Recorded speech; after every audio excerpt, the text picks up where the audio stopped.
Hi,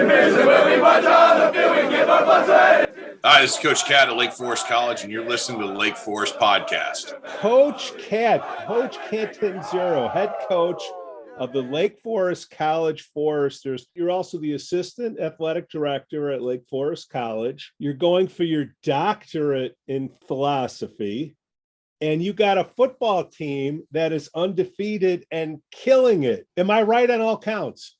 Yeah, it's a pretty good life and a pretty busy one too. So Coach, you've been there, what, 16, 17 years, something like that?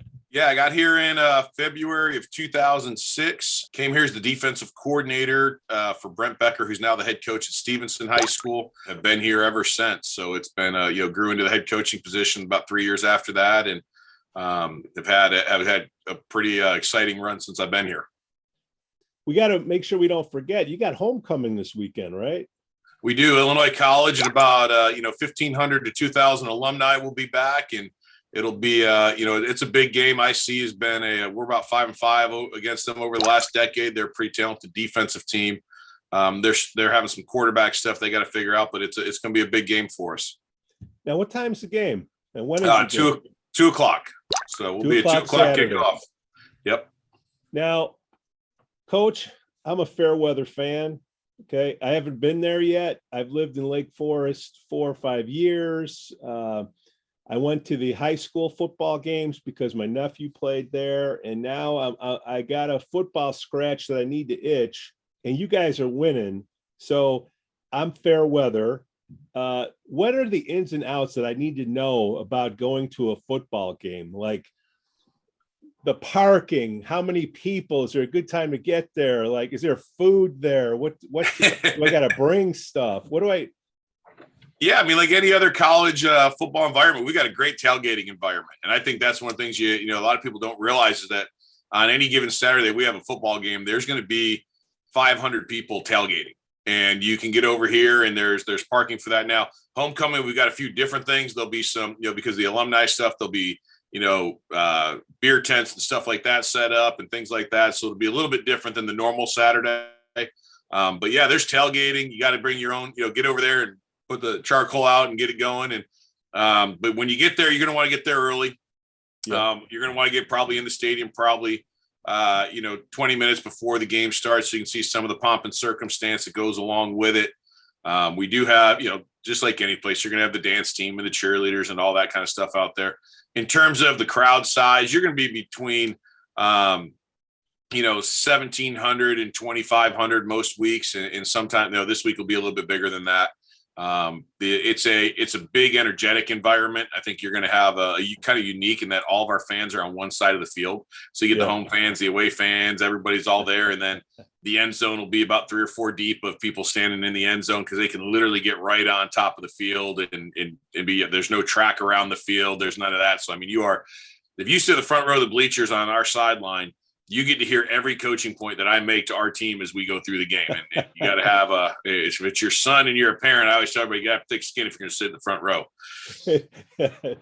Earmuffs. I hear you, Coach. You've had some pretty damn good players, man. One of them, Jamari Tansmore, graduated. He was up for a pretty prestigious award. We had him on the show last year, like one of the best D linemen around. Is that true? Yeah, and he actually followed our footsteps. He's in coaching now at North Carolina Central University. He's their defensive GA, and they got a bye week this week, so he's coming back for homecoming. And I may put him to work and give him a clipboard and take stats or something. So no, but he was up for the William Campbell Award, and we actually have a young man right now, Dante Esposito, who's up for it this year. Dante was a first-team All-American cornerback last year with 8 interceptions, and now he's up for that award this year. And that award is it goes across all levels, Division 1, 2, and 3. And it takes into consideration both their academic achievement, their athletic achievement, and then their commitment to their communities and in whatever facet that may be, whether it's community service or mentorship, things like that. And so, we've been kind of fortunate to have a couple of guys be recognized for that through the years. But yeah, those talented players make me a lot better as a football coach, so that the recruiting matters. Oh, I'm going to get to recruiting. But 2 years in a row to have somebody up for that award, I mean, do you have somebody up for that award every year, or is it Not every year, because it does take you have to have a specific GPA, and you have to have you have to have been at least all conference the year before, if not higher. I'm just looking forward to the day where we get somebody to win that award. I think we've got some young men, and we maybe just don't have the marketing power that some of the other the Division I schools have to put behind them. But to me, that award is so of what we do in Division III, where it celebrates the student, the athlete, and the community piece. It's not just this guy's going to be a first-round draft pick. I think that's where, the Heisman Trophy is really about the best, most valuable player. Yeah. In Division III, that's the Gallardi Award. And so for us to see somebody up for the Campbell Award every year, and they get a big perk out of this. So at the end of in the summer, the National Football Foundation and the Campbell Foundation bring these guys out to meet in California in the Silicon Valley with about 400 CEOs.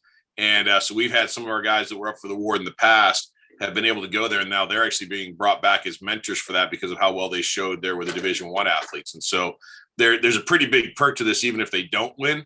By being a semifinalist, they're able to go to that. Coach Cat, you mentioned recruiting, and when we had Jamari on, he's from Arizona, and he told me a story about how when he first came up here, it was the polar vortex.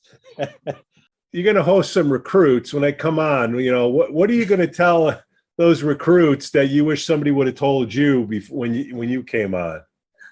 So one thing I'll say, and this was my Arizona guys, because usually that's who I get. Whenever I'm hosting recruit visits, that's who I get. I tell them, and obviously you don't really have to tell them this because they're there during the visit, but definitely prepare yourself for a long winter.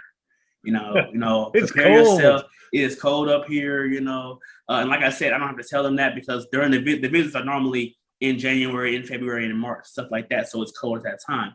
But they're only getting, a couple of days of it. But I can't stress enough, definitely get your coat, get your jackets, your boots, all that kind of stuff. If you have a car here, get all the necessary things you need, scrapers, windshield coverage, all that kind of thing. It's because the winters are long and they're very cold. Because my first winter, was the polar vortex of 2018. So, and and me coming, like you said, me coming from Arizona, going straight to that was just, like, wow, that was really a shell shock for me. And it's a funny story. You ever see snow before? Oh no, I have seen snow. It does. Okay. It does snow in Arizona in the high county, not in the valley where I'm from, but in the higher elevation it does. Okay. But yeah, nothing like the Midwest. And it's like a funny story about the polar vortex is I walk outside and they obviously had those snow days to where they wouldn't have class. But when we still have to go to the calf and eat, so I had to still walk outside and go eat. So I'm putting on all these different layers and bundles and stuff like that of clothes and everything. And then the only thing that wouldn't be covered was my nose. So, while I'm walking to the calf, all the moisture in your nose being frozen over instantly. And then as soon as you walk inside, your nose gets cleared. That's what I'm saying. You got a runny nose. So, yeah. And but that was definitely a shock for me. But the silver lining in that is that, that was still to date the worst winter I've ever experienced. And even though, it gets cold every year, that was a record-breaking winter. So it's not going to get, I don't believe it'll get that cold again. So like this coming, when it's going to be cold, but I've seen the worst. So, and I'm prepared for it. So that'll definitely be the thing I tell recruits is prepare for a long winter, and just it's gonna suck, but just embrace it because you can do that. That's what the Midwest is. So embrace the suck. Yeah. I'm from here, and that was a cold one, man. Even I was cold. He still came. He came. He kicked ass. How do you get the AZ kid? How did you, or maybe you don't want to tell me, I understand, but how do you get these AZ kids to come up to the Midwest, the upper Midwest? Yeah, the secret's out on that one. I mean, we've got about 37 kids from Arizona on our team this year, and we've been trying to get to 40. The guys all want to get to 48 because I told them if we had 48 guys on the team at one time, I would get a Arizona flag tattoo, and I've never had a tattoo. So they all want to help make that happen. The thing about the Arizona guys is, one, there's great football out there. I love our Chicagoland football, but they don't have the weather to do football things year round. I think we probably make stronger kids in the Midwest, but they make faster kids out there and more maybe skill refined down there just because they can do it year round. And Arizona has no rules in their high school association. So when if you finish your season on November 15th, you can literally practice with a football on November 16th for the next year with your whole team. So they just don't have rules. And what those kids from Arizona are used to is extreme weather. They're just used to extreme hot in the summers and during their season. And so, 120 degrees sprinting from air conditioning to air conditioning is really no different than 12 degrees sprinting from heat to heat. And so they come up here, they enjoy it.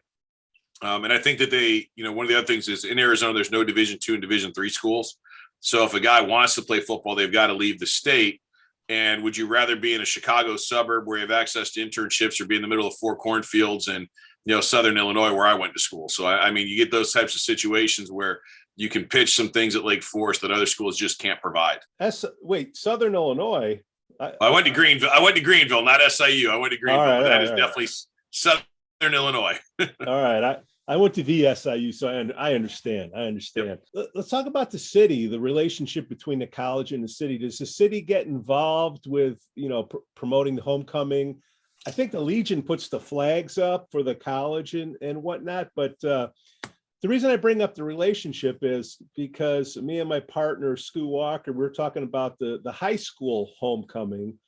And there isn't a relationship between the city and the school. There's like a separation. I was wondering, is there a separation with the college? I would think that they would want to get together and make more of a, event. It's a great event now, but I'm just saying even more involved. Yeah, I don't think I don't think there's too much of a relationship there with that. We'll have the flags up in downtown Lake Forest, I think this week, tomorrow anyway. But I think that one of the things that's unique is, if you look at our campus population, where the students come from, and then where they go after they graduate, there will be some people in the town of Lake Forest that have pretty strong ties to the college, but it won't be the many. I mean, I couldn't have imagined going, across the street to college from my house or, a couple blocks down the street. So the local guys, the students, maybe there's not as many of them here, but I do think that the city and the college have a great relationship. We work together on different partnerships and things like that. I know that, we've been involved with Croya in the past and some of the different organizations. And so what you find is a lot of the nonprofits find each other, and the college is a nonprofit. So whether it's Iowa Farms or the North Chicago Community Partners or different things that are Lake Forest based, you're going to see our students and our faculty and coaches get involved. So I think there's a really good relationship that way, but I don't think it's a formal city college relationship for the homecoming, but you wouldn't have any arguments for me getting more people involved. Well, maybe, you got the high school on Friday and you got the college on Saturday to get a little parade, do it the same weekend. Maybe it's too much of a cluster, but, get the parade going, get more things going. That's all. We just, something that we don't have anybody from the city listening or watching the show. Nobody. I bet there's a few. They don't admit it. Talk to me about, I know you're Division III for the newbies out there and the parents that have a, kid that's playing ball, and you have Division III, you have JUCO, you have Division II. What's the difference in the levels? Is it attendance, number of scholarships? How does that work? Yeah, it's number of scholarships to a point. It's in Division 1A, BCS football, it's 85 scholarships. Division 2 is going to be 36 scholarships. The 1AAs, like Illinois State, they're going to have about 63. And then Division 3 has no football, sports scholarships. However, we're allowed to give unlimited financial aid for other things. And so, Lake Forest College has a price tag of $64,000, $65,000 a year right now for tuition, room, and board. If they're an in-state student who qualifies for the Pell Grant, they're going to pay under $5,000 to go to school here. If they're a student from, I've got guys that are paying anywhere from $50,000 down to $10,000, just depending on their academic success in high school, their community involvement, their financial need, demonstrated financial need. So I think what's funny is, we did a comparison with a Division II program one year just to show the difference. We were actually giving $1.1 million more in institutional aid to our players than they were. And so it's just a different level of where the money comes from and what it's for. And, for the Division III athlete, if, let's say Johnny comes here and he tears his ACL his freshman year and never wants to play football again, he doesn't lose any of that scholarship money. If he goes to a Division II or 1AA, gets hurt, he could lose all of that scholarship money, depending on the institution. So there's kind of a safety net there that guards against those injuries and things like that at the Division III level. I would say there's some body type differences. The left tackle at Ohio State doesn't look like our left tackle, but our left tackle is still 6'6", 295 pounds, but maybe a little bit different body composition than that guy. But then my center is only 6 foot tall, 250 pounds. So there's some differences, with those body types, but it's still great football. It's a higher level than high school football. I'll definitely, argue that point. But it's there's going to be a lot more space for guys to play than there was maybe at that Division I scholarship level. So what are the road trips like, Coach? Like, you hop in the bus and you go, any plane trips at all? Like, what's we were actually supposed to have a plane trip during COVID, that COVID fall, and that got canceled. We're supposed to go down to San Antonio and play Trinity University in Texas. But most of our games, because we have 9 conference games in their Midwest region, we had an overnight trip last week out to Iowa to play Cornell College. Went out, practiced at Northern Illinois University's facilities on the way out, stayed at a hotel, fed the guys really, really well, and then, kind of played a football game and came back. And that's kind of what we do. And so if it's a trip over 3 hours, we're going to go stay overnight, but, I'm not going to pull the guys out of class and stay overnight when we go play the University of Chicago 30 minutes away. So we get a little bit of a benefit that way. University of Chicago, is there a rivalry there? Keep in mind, I'm trying to be a fan, Coach. So yeah, that rivalry's growing. That they joined our conference 6 years ago, and so they're obviously pretty close to us geographically. And I think that is it's starting to get a little bit of rivalry in there. I think you've got 3 teams, maybe 4 at the top of our conference right now, with us, University of Chicago and Monmouth College. And I think that, anytime the top 3 teams in the conference play each other, it's going to have that rivalry feel, to say the least. I want to talk about disruptors in sports. One, let's say you've been there 16 years. So the internet was probably around 10 years when you got there. I think that was a great disruptor, because in the old days when I played, you had Tom Lemming, and he had this little pamphlet, staple pamphlet that, if you made the pages in there, you were good.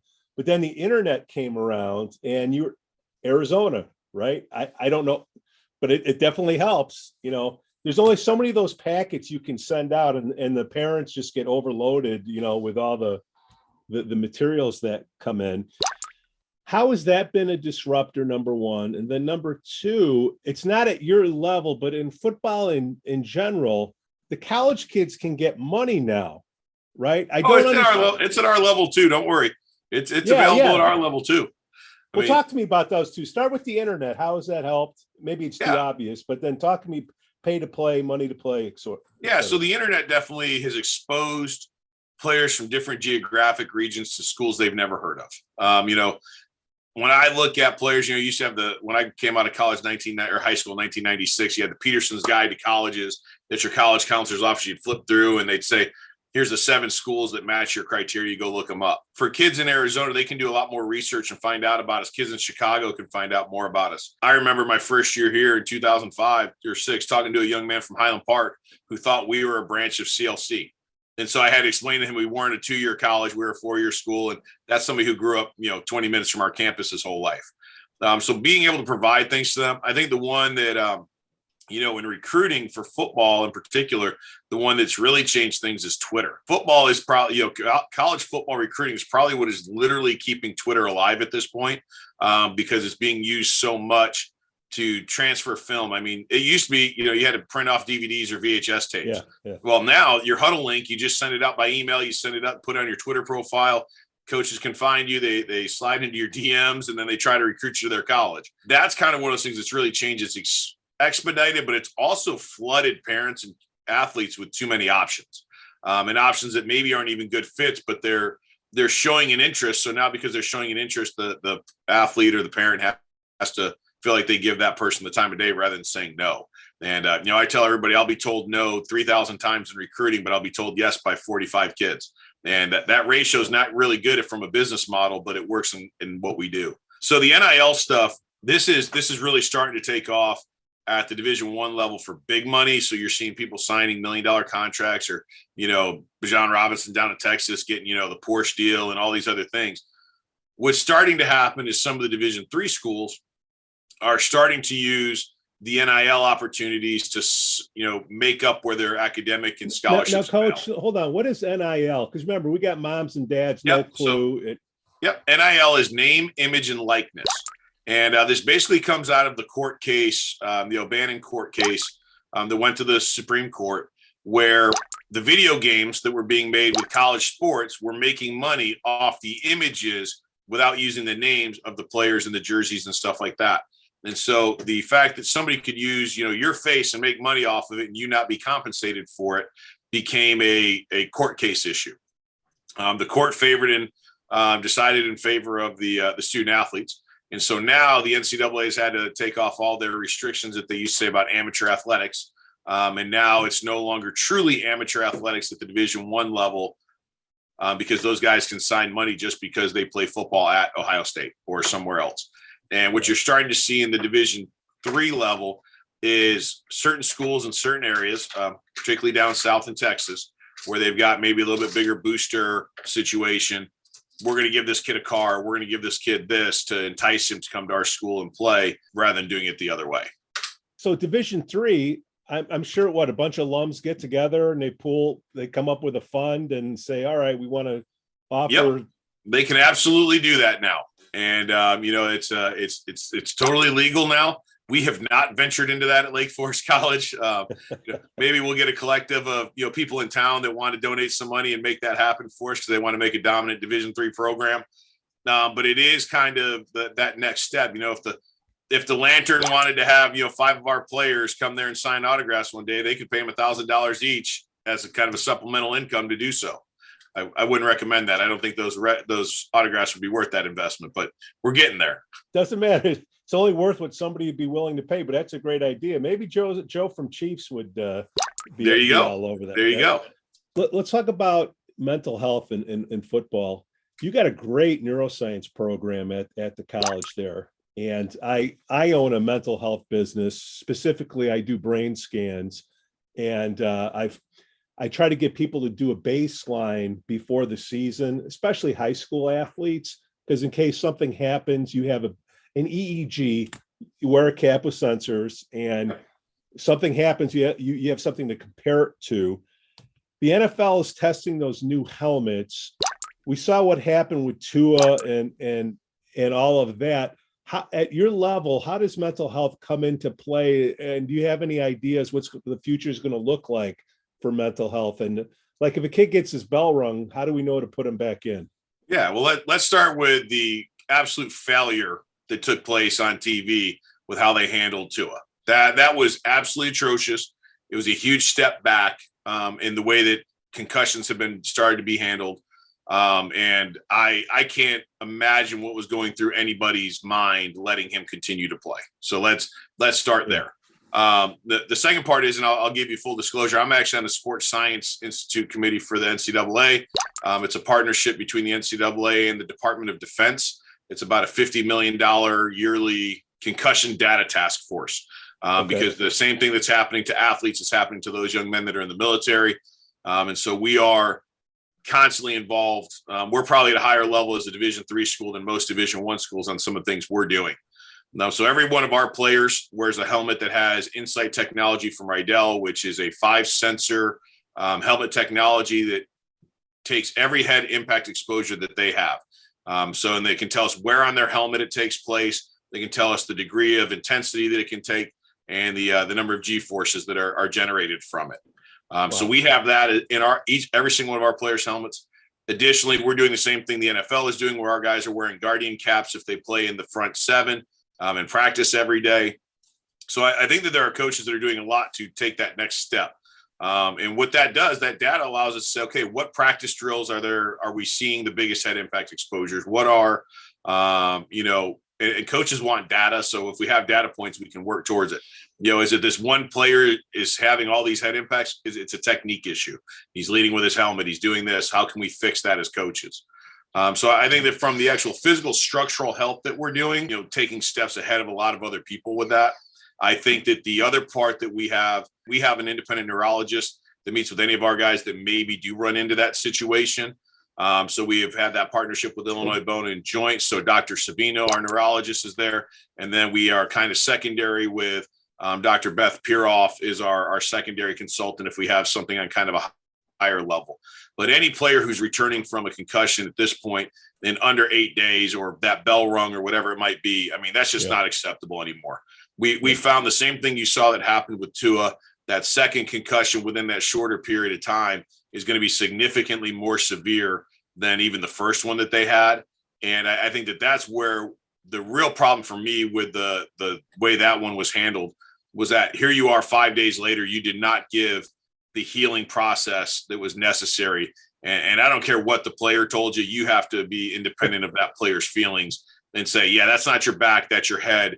We've got to take care of this, because the brain, even if it was his back, your spine's connected to your brain. It's the same neurological part of the body, and there's a damage. There was something severe there that needed to be addressed.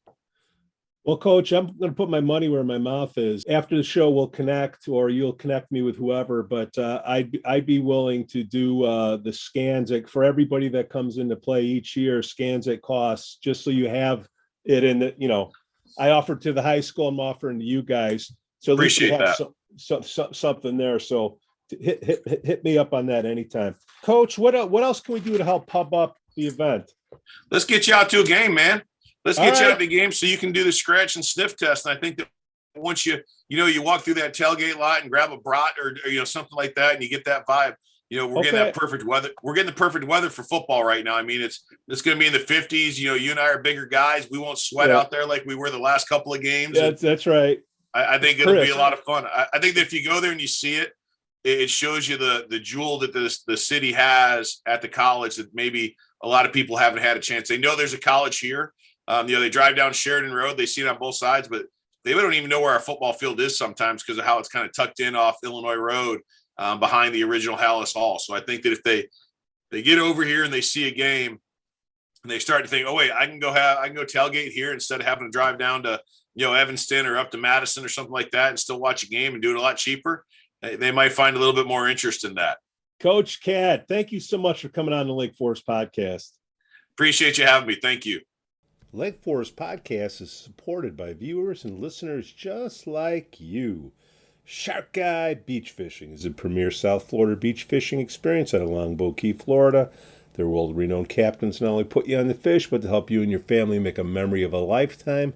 Check them out on Facebook or at sharkguybeachfishing.com to schedule an outing. Shark Guy is your guy for your next charter.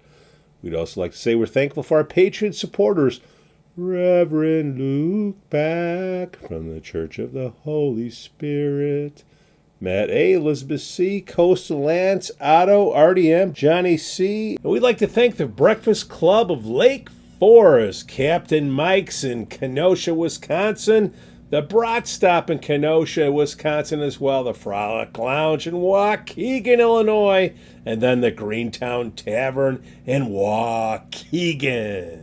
We are the Foresters. Red flag and vision, when we march on the field, we give our blood, sweat, and tears. We will fight.